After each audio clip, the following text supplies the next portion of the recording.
성령의 임재, 성령의 역사. 사도행전 2장 1절부터 4절. 오순절 날이 이미 이름에 그들이 다 같이 한 곳에 모였더니 호련히 하늘로부터 급하고 강한 바람 같은 소리가 있어 그들이 앉은 온 집에 가득하며 마치 불의 혀처럼 갈라지는 것들이 그들에게 보여 각 사람 위에 하나씩 임하여 있더니 그들이 다 성령의 충만함을 받고 성령이 말하게 하심을 따라 다른 언어들로 말하기를 시작하니라. 성령은 성령의 방식대로 일하십니다. 또한 성령이 임하시면 성령의 역사가 나타납니다. 오순절에 성령이 임하셨을 때 제자들은 다 같이 한 곳에 모여 있었습니다. 성령이 임하시자 다양한 성향과 배경을 가진 120명이 한마음 한뜻을 이루게 되었습니다. 초대교회 역사는 성령의 역사였습니다. 수많은 교회가 초대교회를 지향하지만 제도나 활동을 벤치마킹한다고 될 일이 아닙니다. 성령의 방식대로 일할 때 성령의 역사가 일어납니다.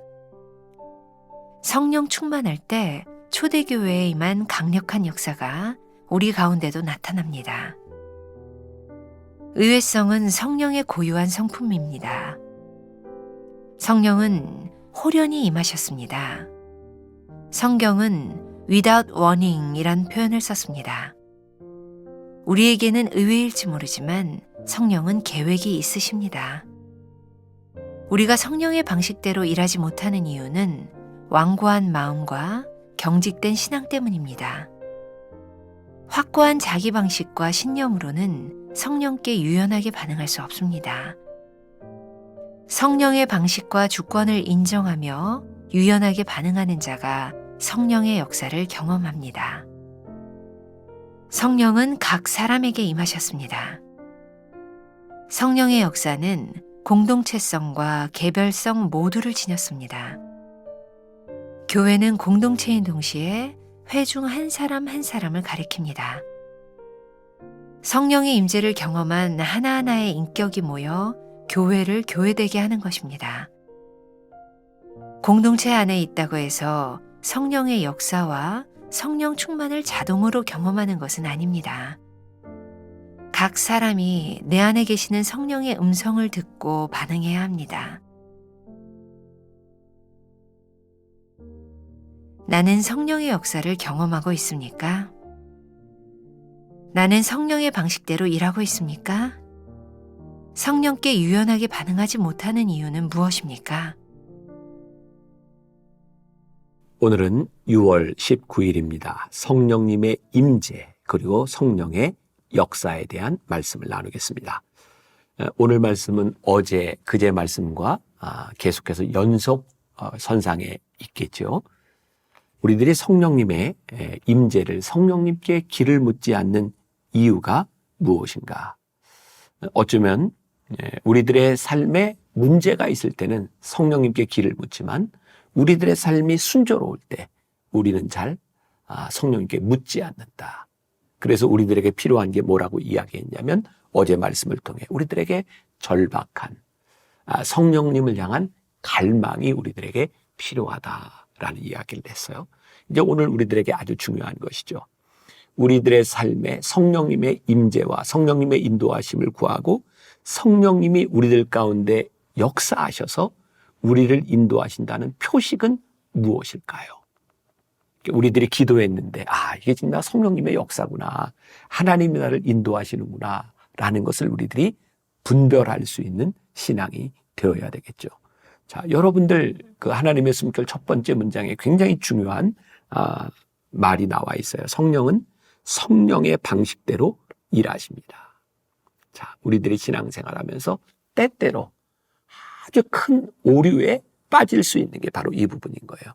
성령님 임재해 주세요. 성령님 역사해 주세요. 라고 이야기하지만 기도하지만 사실은 우리들이 바라는 것은 성령님의 방식이 아니라 우리들의 방식대로 일해 줬으면 좋겠다라고 생각할 때가 많이 있는 거죠.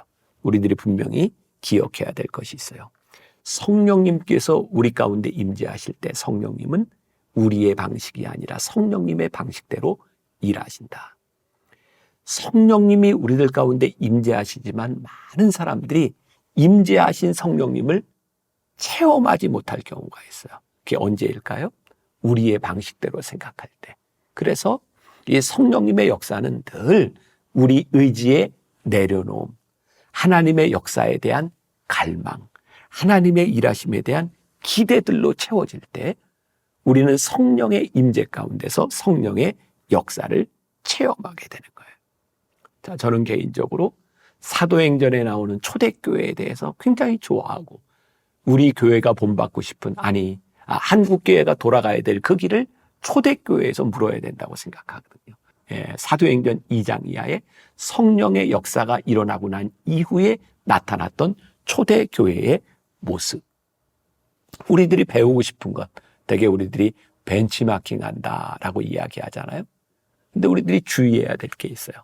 성령의 역사를 통해서 나타난 그 현상들, 그 제도들, 그들이 했던 일을 우리들이 벤치마킹하는 것보다 더 중요한 것이 있는데 성령께서 임하셨을 때 초대교회에서 일하셨던 성령님의 방식은 그들이 원했던 방식이 아니라 성령님이 일하고시자 하셨던 방식이었다는 거예요. 그리고 그들이 성령님의 임재에 따라 성령님의 역사에 따라 그들이 살아갔을 때 나타난 현상이 초대교회의 모습인 거예요. 그러니까 우리들이 담고 싶은 그 초대교회의 모습, 아주 이상적인 교회의 모습, 사실은 정말 중요한 건 그들이 성령님의 임재 가운데 성령님의 방식대로 살았다는 거예요. 오늘 우리들에게 도전이 되는 게 뭐예요? 성령님, 우리 가운데 임하셔서 성령님께서 역사하실 때에 우리들이 성령님의 방식으로 살아가게 하여 주옵소서. 계속되는 이야기예요. 자기 권리를 포기하고 자기를 내어놓고 하나님 쓰실 수 있도록 나를 양도할 때 성령님의 임재와 역사가 성령님의 방식대로 일하시는 거예요. 그래서 우리들의 삶에 기대가 있는 거예요. 내가 예측하지 못한 방식, 내가 생각할 수 없는 방식, 성령님이 역사하시는 방식을 우리들이 기대하는 것. 그래서 우리 그리스도인들은 소망 가운데 살아요. 여러분, 소망이 내 방식과 내 생각대로 존재한다면 그 소망이 얼마나 제한적이겠어요. 그런데 성령님의 인도하심을 우리들이 믿기 때문에 그 소망은 놀라운 가능성으로 우리들 가운데 다가오고 있는 거죠. 그래서 성령의 임재와 성령의 역사에 대하여 하나님의 숨결 중간에 두 번째 문단에서 이렇게 이야기하고 있어요. 의외성은 성령의 고유한 성품입니다. 사도행전 2장 2절에 보니까 성령이 호련히 임했다라고 해서 호련히, suddenly, 호련히. 근데 메시지 성경에서 유진 피터스는 이 부분을 이렇게 이야기해서 without warning, 어떤 표식이나 경고나 이런 것 없이 호련히 성령님께서 우리들에게 임했다. 아주 굉장히 멋있어요. 의외성. 성령님이 우리들 가운데 임하시는 방식은 의외성. 우리의 생각이 아니라 성령님의 방식대로 우리들에게 임하신다. 그러니까 사도행전 공동체에 임했던 성령님의 역사는 그들이 생각하고 그들이 도식으로 생각해냈던 그런 방식이 아니었어요. 호련히 성령께서 임하셨을 때에 그들에게 나타난 현상을 우리들이 보고 있는 거예요. 그래서 우리들이 추구해야 되는 것도 그들에게 나타났던 현상이 아니에요. 그런 현상을 가능케 했던 성령님의 역사가 우리 가운데 일어날 때에 우리들에게 어떤 일이 일어날까를 기대하는 거예요. 그래서 제일 위험한 이단의 방식이 뭔지 아세요? 그들에게 나타났던 신유의 역사와 그들에게 나타났던 기적을 공식화하는 거예요. 그들이 받았던 성령의 은사와 그들이 했던 방언을 공식화해서 이렇게 하면 성령을 받습니다. 이렇게 하면 병이 낫습니다. 라고 가르치는 공식처럼 잘못되는 일이 없어요. 그러니까 신앙은, 성령님의 역사는 우리의 공식 가운데 임하시는 분이 아니라 하나님의 방식으로 임하시는 분이다. 그때 우리는 기대하게 되는 거예요. 오늘 여러분들의 삶에 성령님이 임재하시고 성령님이 일하신다면 성령님은 어떻게 역사하실까요? 그리고 오늘 말씀 가운데 참 중요한 게 그 초대교회에 임했던 그 성령님이 각 사람에게 임했다. 이렇게 되어 있어요. 굉장히 중요하죠. 120명의 문도가 모여서 기도하고 있는데 그 공동체에 임한 성령님이 각 사람에게 개별적으로 인격적으로 임하셨다는 거예요. 그래서 우리들이 우리의 체험을 누군가에게 이렇게 간증할 수는 있지만 우리의 체험을 누군가에게 강요할 수는 없는 거예요. 왜? 성령님은 우리에게, 나에게, 각자에게 고유한 방식으로 임하기 때문이죠. 성령님의 의회성, 성령님의 개별성, 이것은 성령님의 역사에 있어서 굉장히 중요한 일이다. 그래서 우리들이 이 성령님께 귀를 기울여야 되는 거예요. 몇 년 전 제가 한국 교회를 나름대로 염려하며 썼던 글이 하나 있어서 오늘 그 글로 오늘 말씀을 좀 마무리하려고 하는데 2000년 교회 역사 가운데 타락과 개혁은 늘 반복되던 일입니다. 타락한 교회와 개혁된 교회 모두 예배를 드리는 일과 성경을 공부하고 교리를 가르치던 일을 했습니다. 차이가 있다면 하나는 교회를 유지하기 위한 방편이고 다른 하나는 하나님의 능력을 드러내기 위한 것이었죠. 계속해서 교회에 가슴 아픈 일들이 일어나고 있습니다. 예배를 인도하고 성경을 가르치던 사람들에게서 행해지는 악한 일들로 인해 이제 교회를 19금으로 지정해야 한다는 자조적이고 조롱어린 소리들도 들려옵니다. 하지만 이런 일들이 하나 이상할 것이 없습니다. 성령님의 임재가 떠나간 교회에서 늘 있어 왔던 일이기 때문이죠.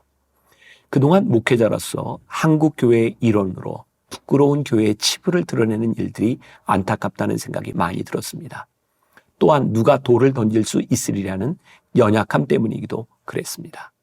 지난 한 주간 특별 새벽 기도회를 지나며 하나님께서 강력하게 주신 마음이 있었습니다. 분명히 드러내고 소리를 내야 할 때가 된 것 같습니다. 참과 거짓을 구별해야 할 때가 된 것 같습니다. 하나님의 소리와 욕망의 소리를 분별해야 할 것 같습니다.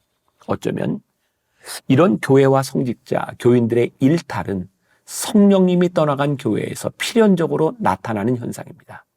성령님은 우리로 하여금 하나 되게 하고 사명에 순종하게 하지만 성령님이 떠나면 사명보다는 자신의 이름을 나타내려 하고 자신의 이득을 위해 서로 갈라지거나 비방하는 일을 서슴지 않기 때문입니다. 이제는 우리가 불꽃 같은 눈으로 성령이 떠나간 교회의 현상들을 지켜보아야 합니다.